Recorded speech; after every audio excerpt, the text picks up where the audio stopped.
Hello, and welcome to the How2Exit podcast, where we introduce you to a world of small to medium business acquisitions and mergers. We interview business owners, industry leaders, authors, mentors, and other influencers with the sole intent to share with you what it looks like to buy or sell a business. Let's get rolling.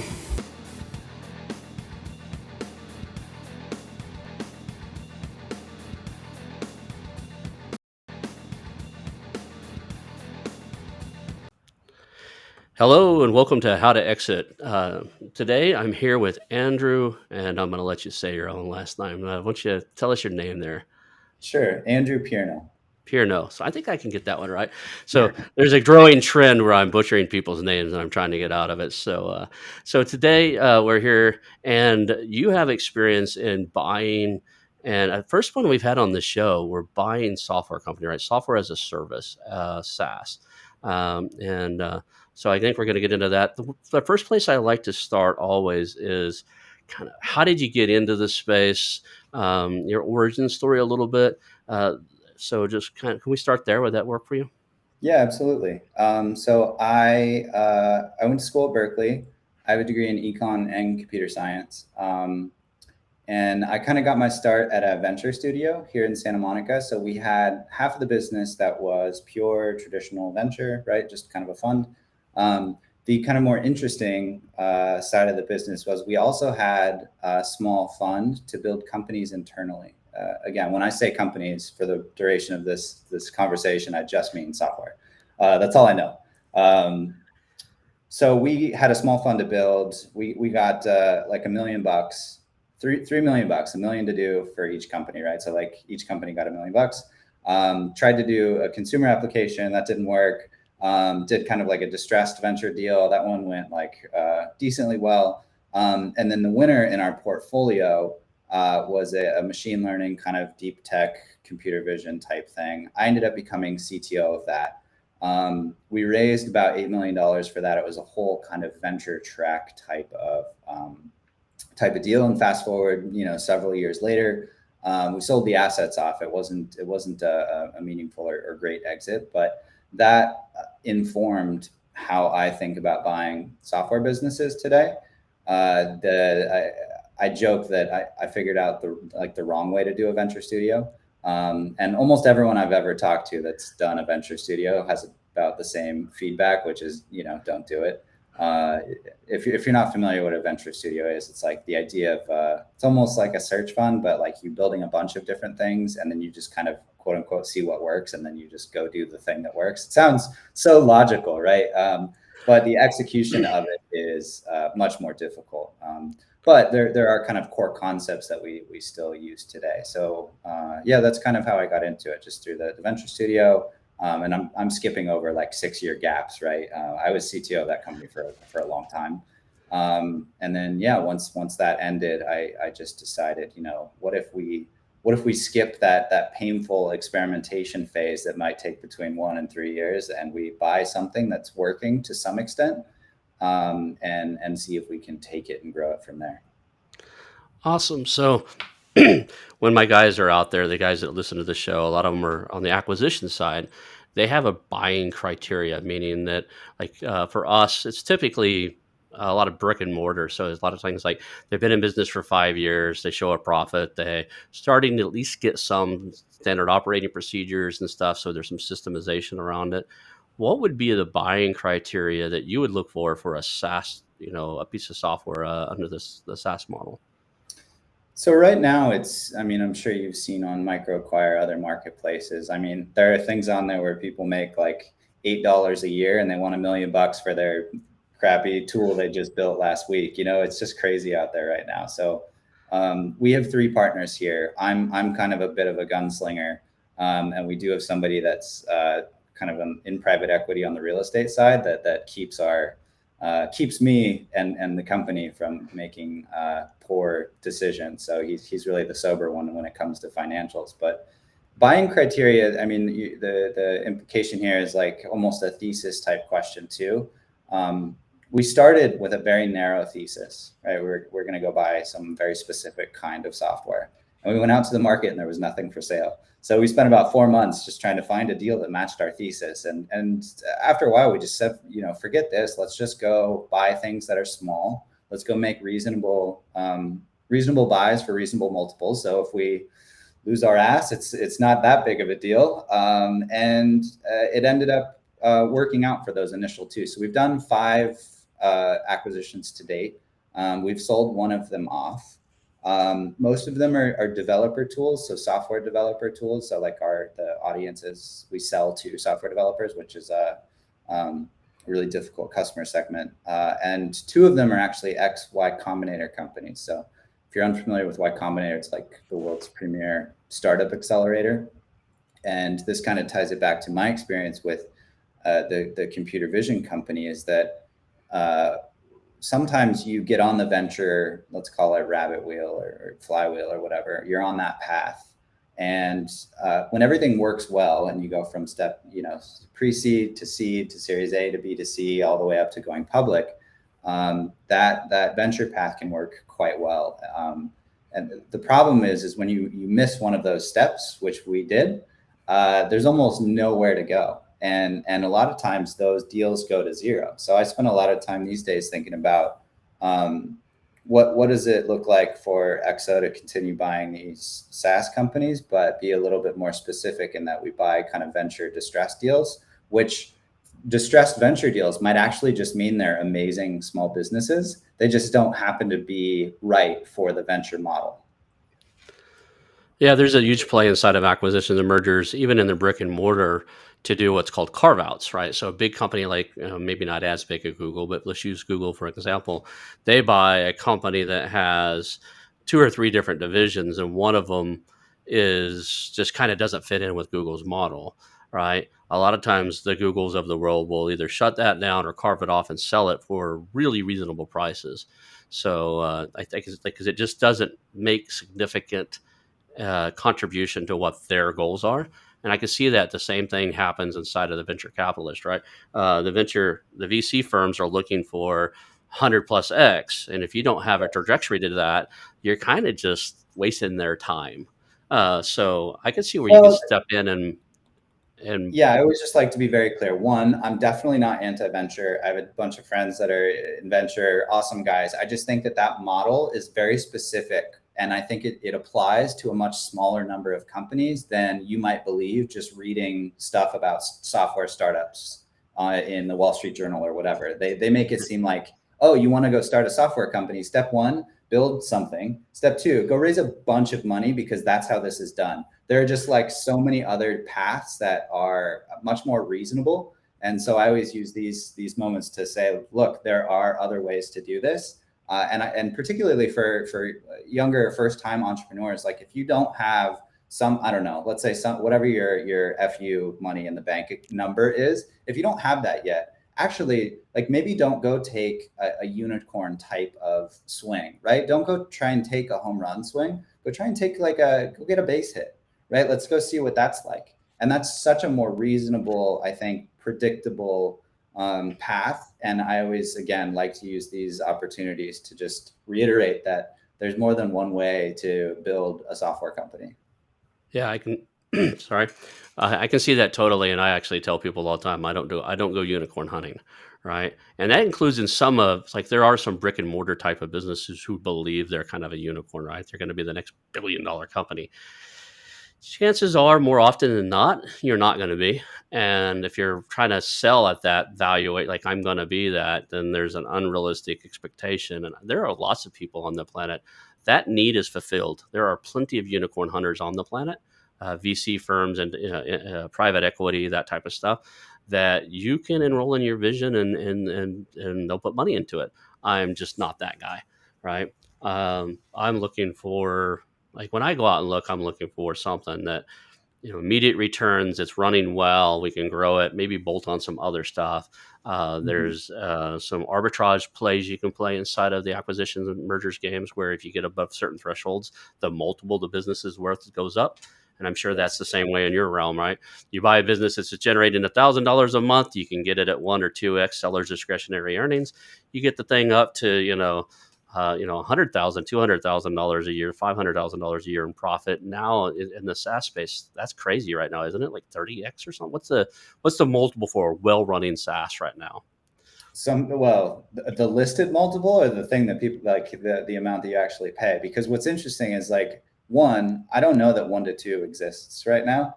We've gotten very lucky with some very specific deals that were off market.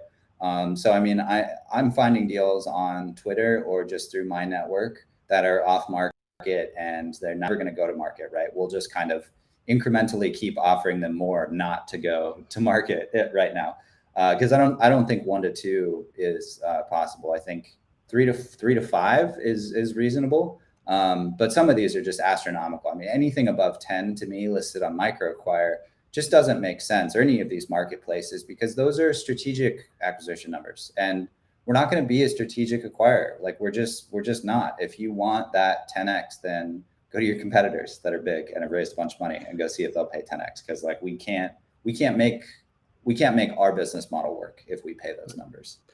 And what he just brought up is the strategic purchase for you guys that are own businesses and are looking or thinking about selling. The difference between a buyer like myself or even an institutional buyer, we're looking for something we'll own and grow. A strategic buyer is typically one of your competitors or somebody who's going to buy you because it improves or plays upon the strategy they already have, and they're going to pay a higher premium, right? They're going to pay more, but there's far fewer of them, so you're almost a unicorn, or you've got unicorn qualities, or you've I've seen people what's called built to sell type of things. They build their business to be bought by Google, right? In the marketing space, I was actually on the phone for one of the marketing acquisitions we were looking at, and she came from Google. They created a firm around, like, all of the employees are expats from Google, like they're all Google, and it's very likely Google, and they're doing millions now. Google and Google's their biggest client now. So like Google, I think, will eventually buy them back and bring them back in house, but that's even rare. So Yeah, that sounds like some inside baseball. By the way, I mean, that's almost as rigged as a lot of things in the startup world, right? Like think about what Y Combinator, one of these accelerators, do. Effectively, with a network of thousands of companies now, if you get funded by Y Combinator and you can sell your product to other Y Combinator startups, you've just created some kind of cash machine to at least get to a certain level. Right now, is right. that going to get you to escape velocity to become a unicorn or a standalone business? No, but could you carve out like a nice $5 to $10 million a year business just by initially selling to YC companies? I think yes. And that's kind of like, I haven't really heard that articulated very often, that honestly, a lot of these games that you see being played and celebrated, it's a lot of inside baseball, like what you said, with people that came from Google, left Google, sold a product to Google, and then Google buys the company. That happens a lot, right? And then, of course, getting in one of these accelerators where you have this cohort that can sell products to each other, Yeah. and kind of use, the explosive economic growth and the cheap capital to get just absurd valuations very quickly. It's been happening for quite a while too. I left the tech industry. Shoot, I've been married for what, 14, 15 years now. So I left the tech industry at least 15 years ago. And the second to last big company I worked for, startup wise, about 100 employees. Our CEO, basically one of our bigger investors, um, our last CEO came from, I can't say who it is just because I don't know what I'm allowed to say or not say, but the story is still relevant. The CEO came from that company that was one of our bigger investors, and then within a year, that company bought us. Right, so we were looking for a new CEO. One of the key employees from that bigger company left and came over and became our CEO, and then within a Mhm. year, we sell back to the bigger one of our primary investors. That happens a lot, right? Yeah. Um, so yeah, there is an Well, inside game inside of the acquisitions and mergers side that can work for you, or you just got to know is there. yeah. Well, another part of this is just, this is a relationships business, right? I mean, this buying a business, there is so much after you buy you wish you knew during the diligence process that you're just never going to catch. And so there has to be a lot of trust between a buyer and a seller. It's one of the main obstacles I think MicroAcquire needs to overcome, is because even though it's listed and transparent, you can log into the payment processor, the bank account. There still needs to be some trust built up that they're going to be there for you post acquisition, when stuff really hits the fan. Which we've had some buyers that were great, or some sellers that were great, and some that as soon as we wired the money, we never really talked to them again. And those obviously were tough for us. So I've met people in this industry who've been doing it for 20 years, 30 years. I'm interviewing a guy tomorrow who's literally been buying and selling business for over 30 years now. He's kind of a, I don't want to put any words in his mouth, but he kind of does a search fund type of thing now where he helps people find businesses to buy. But the one of the things I've noticed is we're always learning. There's always new stuff inside of this space to learn. So one of the questions I'd like to ask is, what is the biggest area around buying and selling, mergers and acquisitions, that you're curious about, and why? What's the biggest like knowledge gap I have in buying these Not things? knowledge. It's something that's still so you're still there's is there an area that you're still kind of exploring, learning, that you're just curious about inside of the mergers and acquisition space? Um, Not necessarily in the merge. I'm curious about learning more. We need to learn more, and we need a marketing function and a growth function, which I don't think we have really locked in. I mean, it'd be absurd to kind of say, oh yeah, we know growth, and we know growth super well, because every business is quite unique. And obviously, if you could do that with any kind of predictability, you wouldn't. I don't know. You would never need to work again.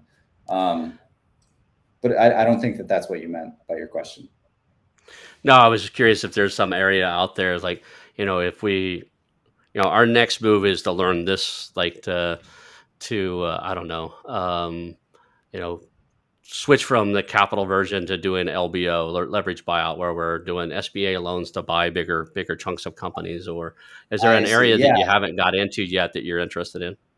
definitely. So we've bought all five with just our own cash, and the reason we did that is I wanted us to kind of go first and make the mistakes on our own dime and get a bit of a track record, before taking in outside investors' money. I think the next few acquisitions that we do will be kind of a fundless sponsor type of model where we're just pooling investors' money into a single LLC, and that LLC is controlled by us, right? And then acquire the asset, and kind of shove it in that LLC.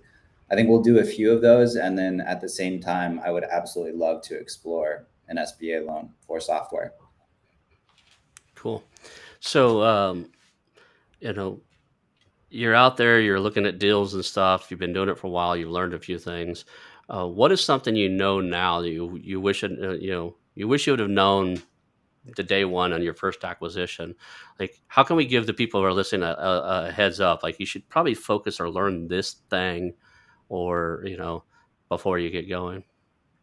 I, in all honesty, don't feel like we have an answer to that question yet. I think that there's going to be quite a bit of stuff around financing, that when we really figure out what this model looks like for the next 20, 30 acquisitions, we're going to look back and say, shoot, I wish somebody would have just written this on like a 3x5 card and 5 bullet points and saved us about 2 years and, I don't know, $1 million, right? I don't think that we've landed on it yet. The mistakes that we've made, I think, so far have been in partnerships. So the crew that we have today for XO is not the crew that started with the company, and that's kind of just the nature of falling out with any kind of co-founder, stuff like that. So that was tough. So picking the right business partners, I think, is the biggest thing you can get right, because almost everything Yeah. else is kind of fixable, right? The tech is fixable, business problems can be fixable. All those things can be easier when you kind of can put a couple of smart minds together that'll stick with each other through thick and thin. I just learned that lesson extremely the hard way. The right team members. Can't go into details right now because we don't know how far we're going to go down the getting lawyers involved route with it. I But understand.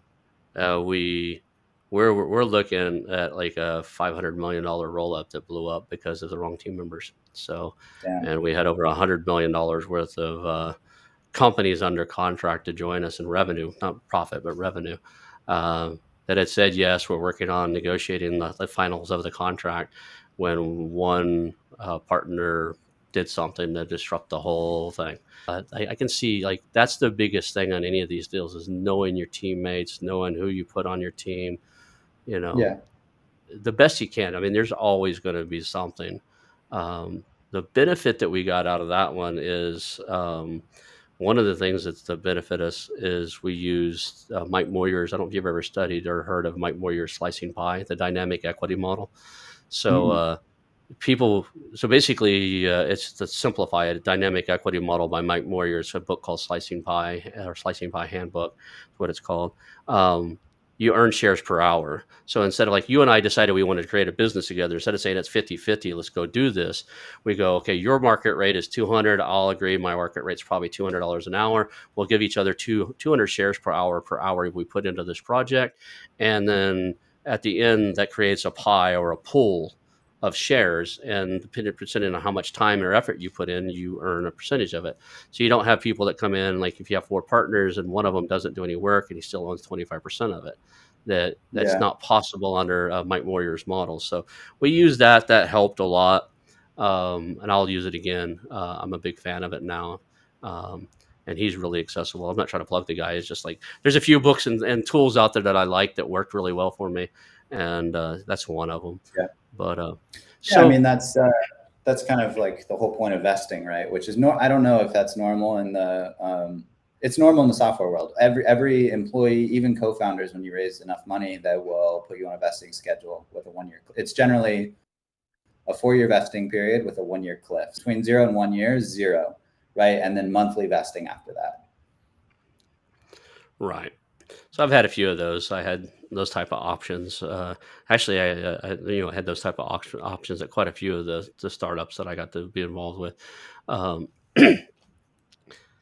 One of the things I like to just to kind of dive into a little bit is there's a SaaS is really hot right now, and I believe that like every industry, every profession has some myths, some things that people like perceive as true. But if you're in the space, you're working it day and day, you just absolutely know it's a myth, and you just wish it would go away. Is there anything Mhm. like that inside of SaaS and or buying and selling these software companies that you just the industry thinks it's true? Like I think it's 30x multiple, and you're saying, yeah, not so much. So that sounds like that could be one. But are there myths out there that people assume around software as a service that just aren't so? I have a few around product. I think there's a lot of misconceptions about because if you're coming from a non-technical background, I don't know that you think of product in the same way that I would think of product. Um, and so there's a couple like conflicting ones that might create some cognitive dissonance, but like there's a bunch of products out there that are ugly as sin and extremely profitable and sticky. And if they don't change for the next 10 years, nobody cares. They're going to continue using it and paying for it. So there's that. But also, that's probably not the product that you're thinking about buying, even though it probably looks ugly as sin and you think that you can just kind of clean it up and flip it around. Yeah, I know. The technology, maybe this is a tweetable one. Technology doesn't matter as much as you think it does in a tech company. Okay. So So the there's a tech lot of, stack doesn't matter as much as I would think it was. What does matter? I mean, the same thing that matters when you're selling washing machines or you have a window cleaning business. It's customers, profit, right? It's building a Right. real business. Outside of Ventureland, inside of Ventureland, what matters, honestly, I think my answer to that question is story.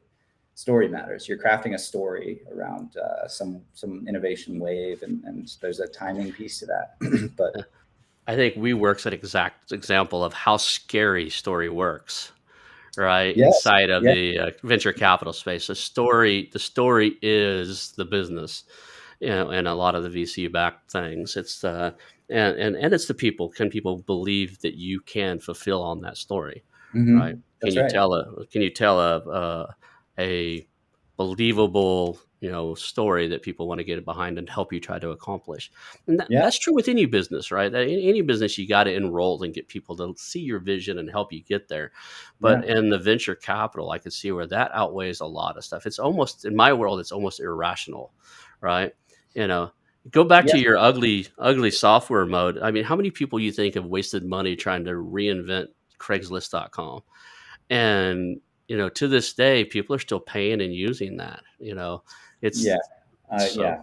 One quick note on the story thing, though. I mean, I think the Mhm. world's captivated in the past couple of weeks with the Elizabeth Holmes thing, and I think what outside of the politics of what went down, et cetera, there's a lot of gray area in what a founder says in some of those rooms. And it's you could imagine a scenario, I'll say, where she ended up being right after in the very long haul, right? Raised a bunch of money, but ended up building the machine that did the thing, and was actually a hero of this story and not a villain. I just think that's just illustrates how powerful this kind of story concept is in that world. Yeah, unfortunately, she was playing a high risk game of, can I develop it before they figure out the fact that I didn't to do that I don't have it. Yeah, but that feels not that far off from the kind of commonplace of at least my experience with Silicon Valley and building tech companies is that you are selling ahead of where you are technically. How far ahead you sell and how far ahead you paint that picture, and then how what ends up happening when the rubber hits the road and the customer says, "Okay, we need to buy it." It's I don't know, it's tricky. It brought up a lot of kind of conflicting things for me, and I don't know where I stand on some of these things. It Yeah, takes, that if you are going to be 100% truthful in this world and go pitch to some of the best VCs in the world, you're not going to get the money. I believe that 100%. it's interesting is I tried to create an online dating service, and I hate to parade my failures out there, but I created a site called honestyfirst.com, and I spent an enormous amount of my money trying to get it up and running. I thought I'd solved the Mr. Potato Head or Mrs. Potato Head problem, right? You go out on a date and it kind of looks like the person you've seen online, but somebody moves some stuff around, right? So, but I built an algorithm, and I say I was in California. I hired a Stanford professor to come in and help me write an algorithm that did a weighted measurement to help keep people honest in their profile based off of reviews from others. And problem is, nobody wants to be honest on their date site, right? So I solved a problem nobody wanted solving. Right. But one and the biggest problem, and I didn't think that was the problem at the beginning. I thought I had a chicken and egg problem, right? Nobody wants to be the first lonely soul in a city on a dating site, Right. and everybody else at the time, and I won't say who they are because I don't want to tangle myself into a lawsuit with somebody who has this enormous amount of money at this point. But one of the fairly popular, more recent, I say more recent, 10 or 15 years old now, but dating sites faked it until they made it. They used to jump on the developer forums, like the war rooms and stuff. We would hang out in, these little chat rooms. We'd hang out in that, and say, "Hey, I really need somebody to help me create a bunch of fake profiles." And they would send out fake, so they faked it until they made it, and now they made it.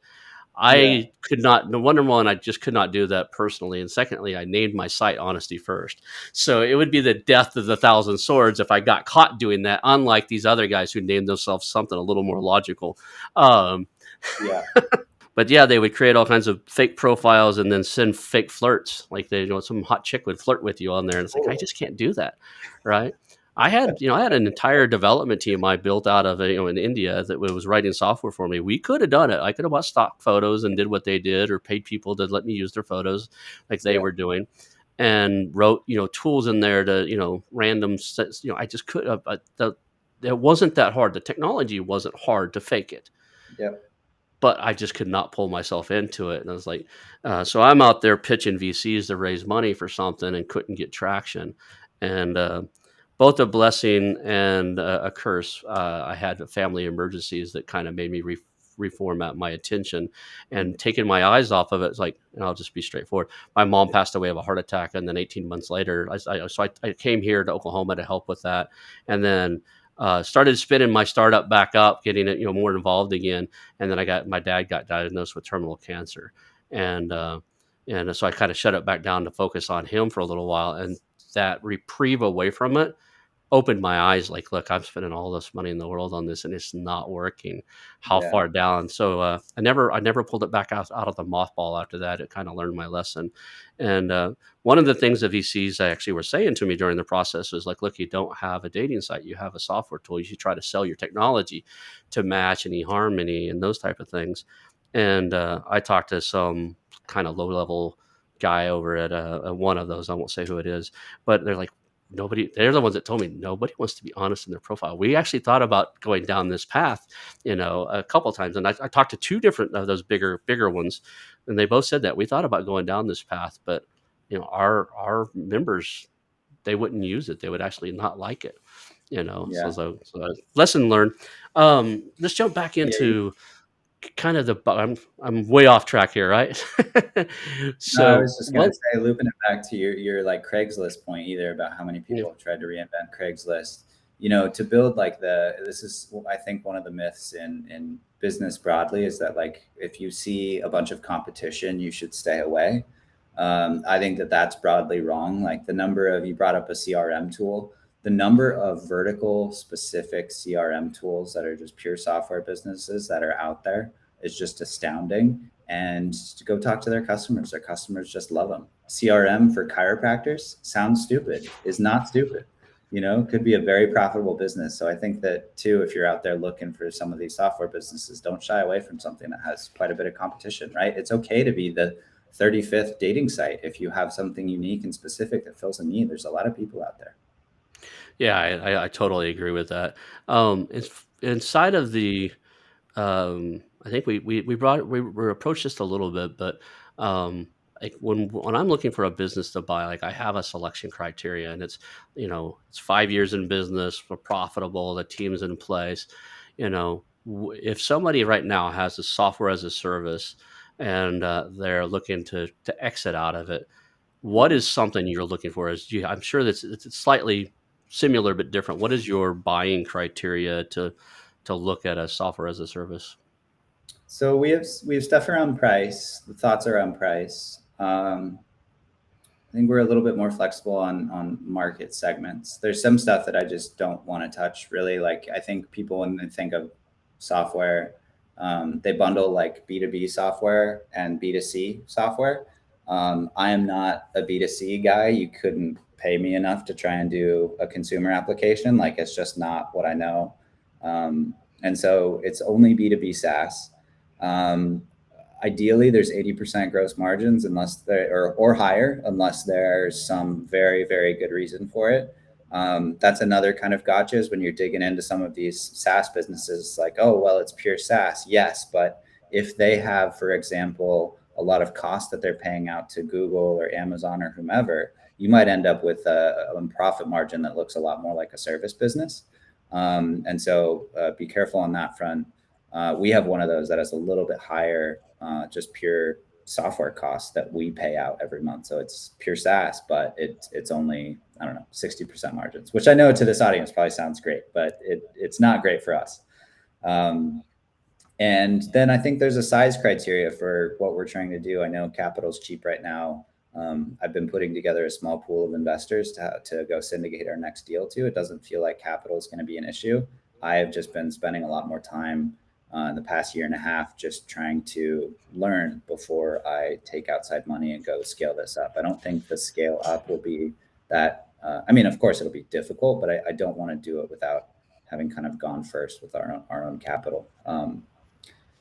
Yeah. Now, are you looking to buy, scale, and then exit, or are you doing a buy, profitize, scale it, or whatever, and then hold on to it because it's a revenue generating tool for your system? What's your are you do you have exits plan, like an exit strategy for everything you buy? No, we do not. So here, I'll walk you through where we're currently at. We have two paths ahead of us, I think. One, Hmm. the traditional path of let's go buy something bigger, right? What was the last company we bought? How much did how much did they make a year? Okay, double that. That's the next thing we want to buy. I think we're gonna try some of that. There's also, I believe, a huge need and space in the micro SaaS world where if you make under $10,000 in MRR and you meet certain criteria, right? So some of that criteria might be like net negative churn. It's kind of like a buzzword, but basically, you're making more each month in new subscriptions than, or you're making more each month than like in people upgrading like plans. If you had like a silver, like a bronze, silver, gold type thing, than you are in churn. And then of course like some kind of growth. But if you meet these criteria, then we'll just like buy you, right? Maybe it takes 2 weeks for us to just go through and can we swoop up 100 of those in the next 12 months, right? If I had a war chest, that Hmm. might be one path. So those two paths I feel like look very different in 5 years. And I don't know which one is right. There are a lot of people going the let's buy bigger. And there's almost nobody I've seen that's really trying to say, how do we operationalize with a shared services team, 100 companies that do $10,000 a month?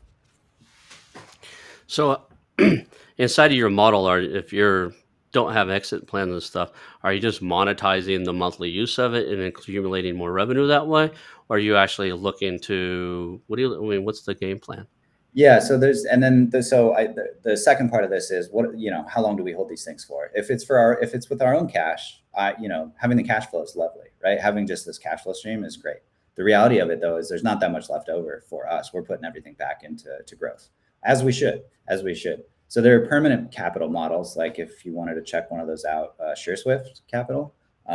I'd say Tiny Capital as well. It's kind of the permanent capital one. They're not really looking to flip businesses now. Um, Versus something that I don't know, is buying stuff for the short term and kind of flipping it. I don't know which one is best for us. I don't know. I think that when we start bringing in outside investors and do the fundless sponsor model, that there's going to be people are going to expect that we're going to have an answer to that. And I think that for these initial ones that we do, we're going to do like a max hold period of 3 years. That's it, right? So like after 3 years or anytime before that, we're going to sell these. That's kind of the objective. But long term, I'm just not sure. Okay. So one of the things I like to talk to business owners about is if you're thinking about selling a brick and mortar business or a traditional size business, there's a few things that almost all guys who are doing the acquisition are going to look for. We're going to want to look at your last 3 years of books, right? Your Mhm. last everything's based off of 3 years. Last 3 years income statements, last year's 3 years tax returns. We want to see kind of how you've been performing.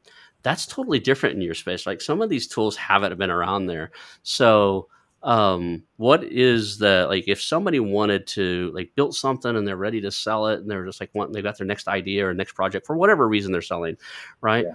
What do they need to do to prepare themselves for you to look at it? Is there some thing they need to make sure they've got nailed down so it presents well for you?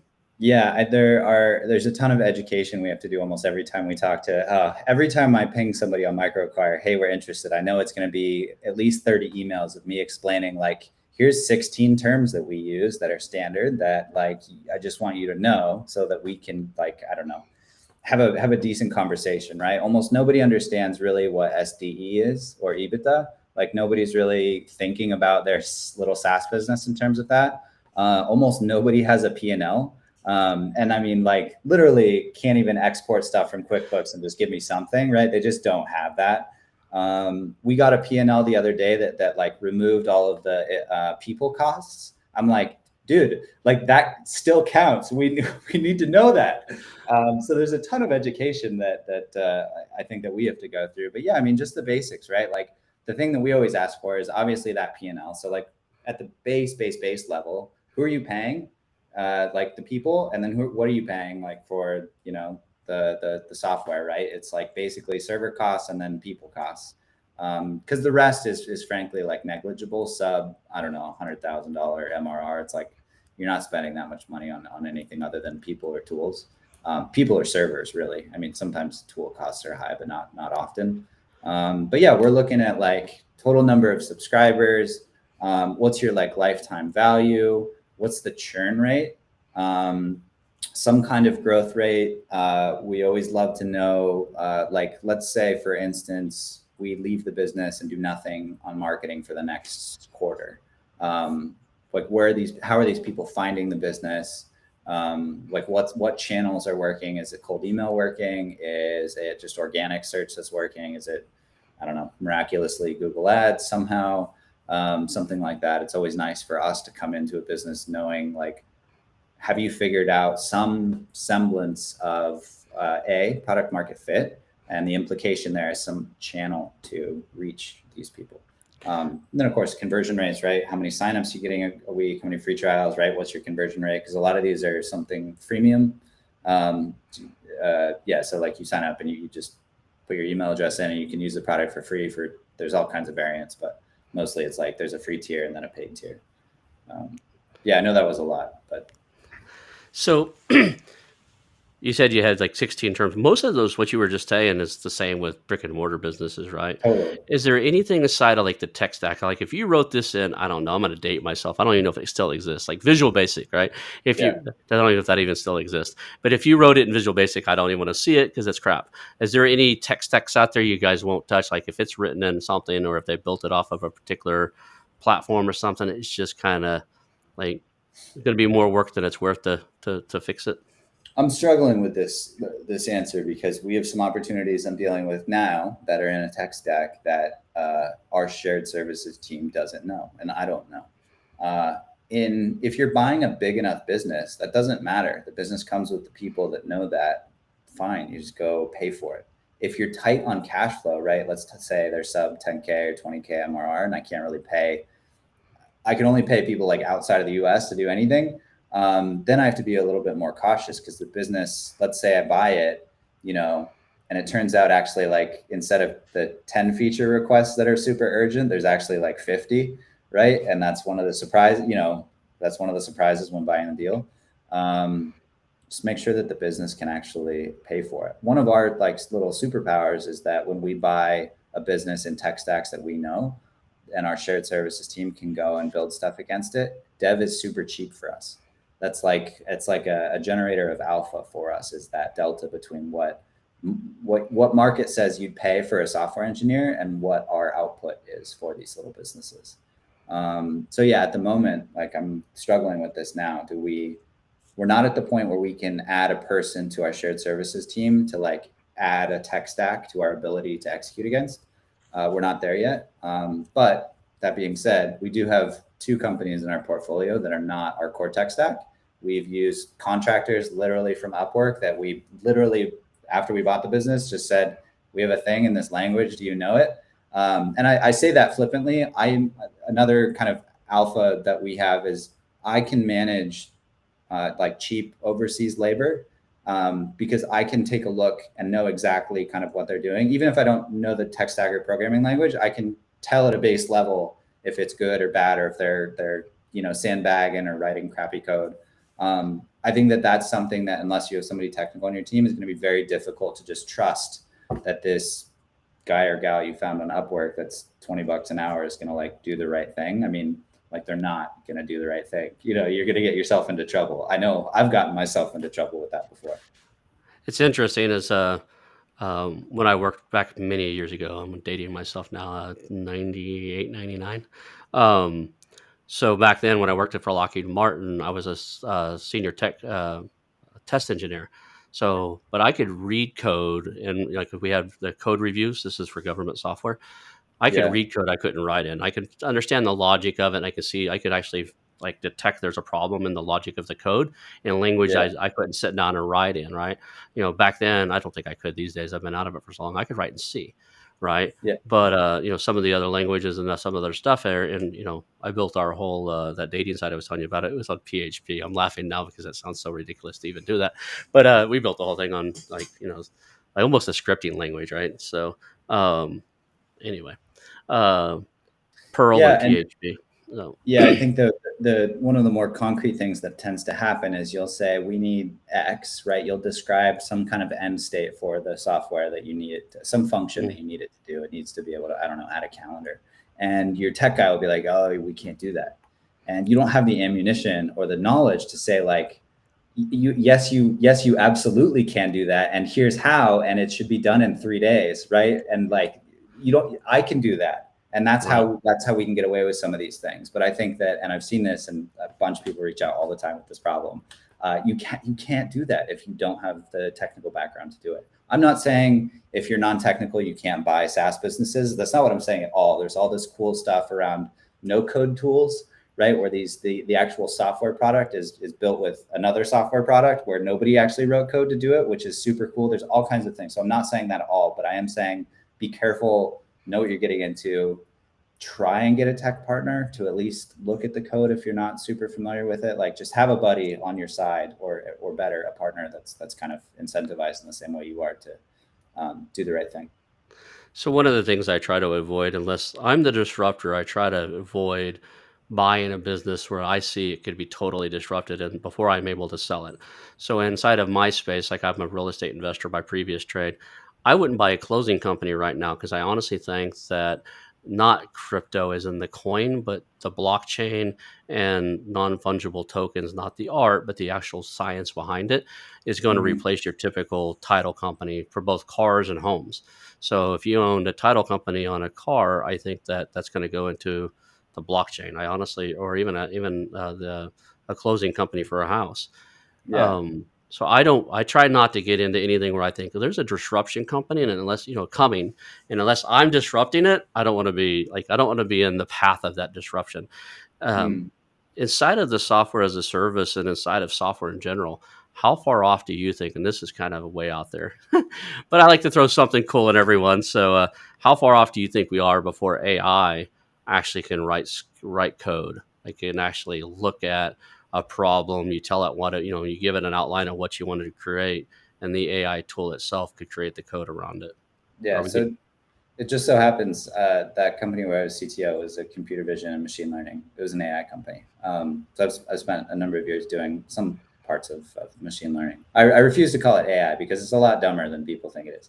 And by that I mean specifically it's there is no like this general AI that can do like all these fancy things. It's actually quite narrow. Like this one little machine learning model, as they're called, does a very, very specific thing. Like literally, it knows how to draw boxes around people. But if you asked it to draw a box around a dog and you didn't tell it what a dog was, nope, not going to happen. And that's still kind of like extrapolated out times I don't know some large number. That's still what's going on today with like self-driving cars and all these cool robotic stuff. Um, Writing code specifically, so um, I think it's going to happen in parts, right? So there are actually cool products now that help developers like myself predict what I'm going to be typing next. And so all this is to say that like I don't know that it'll be like you wake up in the morning and you're like, okay, Google, I want build me an app that walks my dog and then like bakes me a pizza, right? And then it just does that. I think it'll actually be like it'll make software engineers more productive, right? So like let's say the output of a software engineer is 5 units with some additional AI tooling, it might be like 50 or 500 or 5,000. But like as we've seen, I think with any kind of self-driving car or some of these more lofty um, artificial intelligence applications, there's like the first 80%, and then there's the last 80%. And that last 80% is a real doozy. Okay. Cool. Well, I appreciate we're at about 40, 47, 48 minutes now. One of the things I always like to do is if somebody wants to get a hold of you, they've got either a SaaS idea or they've got one, or I don't know, they think you're cool and want to chat with you about something they're working on. You shared with me your Twitter, so I'm going to put that up there now. Is there any other ways that you'd like people to reach out for you, or is this the best way? Twitter's great at Andrew Pierno, Pierno.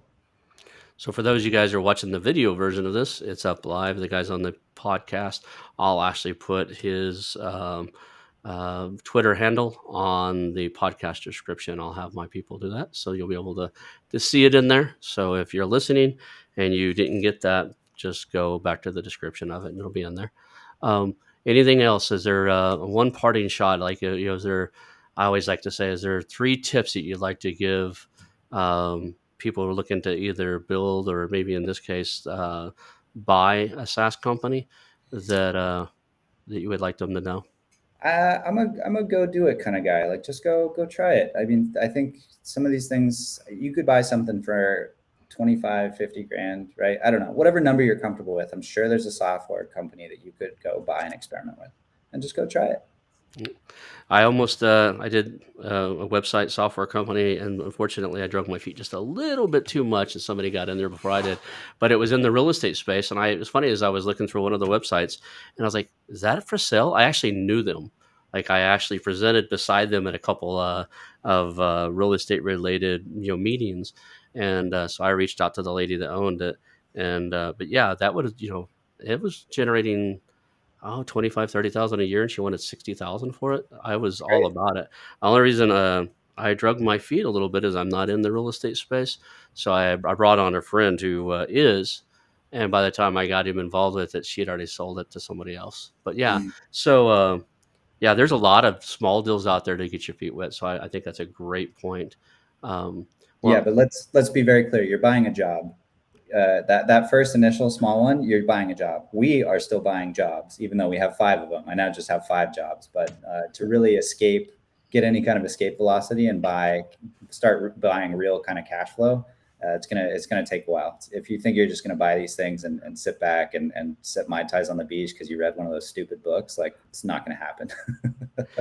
I was just listening to somebody else's podcast, and he was talking about uh, guys who bought a bunch of plugins for Chrome and stuff. And one of the guys was talking about how much money he wasted because he just thought he was going to buy these and monetize them. And he could pick them up for some of them. He said, I was picking these things up for like 5 or 10 cents a user, like user base.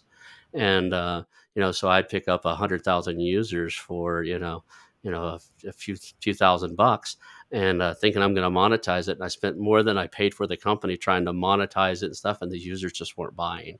Right. Yep. So the good news is I didn't risk that much money. And in the grand scheme of things, I learned enough that had I paid somewhere else, it would have cost me more.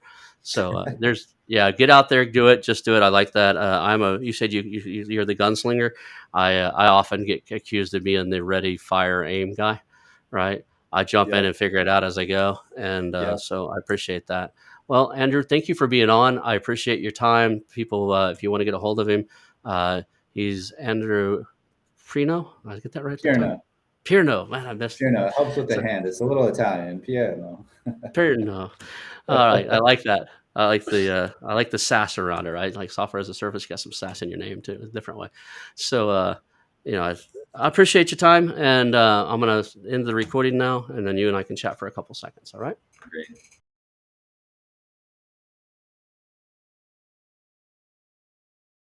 The Investors and Entrepreneurs Professional Mastermind. The Investors and Entrepreneurs Professional Mastermind combines the traditional peer-to-peer mastermind introduced first in Napoleon Hill's famous book, Think and Grow Rich, with accountability partnering, where your peers help you ensure that you set goals, take actions, and get results. If you want to scale, blow past roadblocks, and achieve success faster than you might think is possible, I suggest you take a visit over to tiepm.com. That's tiepm.com and check out the Investors and Entrepreneurs Professional Mastermind.